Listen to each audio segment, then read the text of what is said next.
Who, when, how, and why were the country roads built? Well, I'll tell you. Believe it or not, the first roads in Britain weren't actually roads, in my eyes at least. More paths carved from the Neolithic period by travellers on foot, connecting each settlement to one another, forming the ground line for the first communities and neighbourhoods. But it was actually the Romans who first introduced properly engineered roads in Britain, beginning with their invasion in 43 CE. The Romans constructed approximately 2,000 miles of paved road across their 4 centuries of rule in Britain. Primarily for military purposes, these roads built a network across Britain, connecting all the major Roman settlements from London to York. Using their sophisticated engineering techniques, they created cambered surfaces with multiple layers for drainage and durability. This wasn't one of them, by the way. Just looks quite nice, doesn't it? Am I ruining the view? After the mighty Romans withdrew in the 5th century, road maintenance, of course, declined. And any roads they did leave behind during the medieval times became little more than dirt tracks, whose responsibility for the upkeep fell to the hands of communities, parishes, and manorial lords.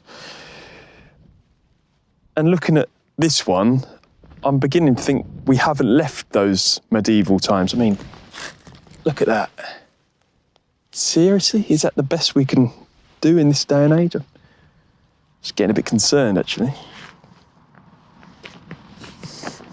The 17th century marked a turning point because the Industrial Revolution was brewing and Britain demanded better roads fast. Businessmen like Josiah Wedgwood, a pottery maker, lost fortunes when all of his goods were smashing on these terrible tracks, and he wasn't the only one.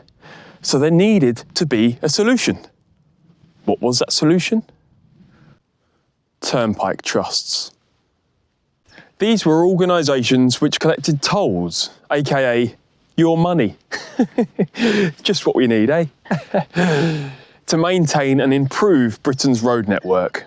The first Turnpike Act came in 1663, and by no means was it perfect. Some were still rough, but it was certainly an improvement to what the country previously had had. And they connected villages to markets like never seen before. By the 19th century, the model rapidly spread, creating Britain's first systematic approach to road maintenance since the days of Roman rule. There were 2 figures in particular who revolutionised British road construction in the late 18th and early 19th centuries.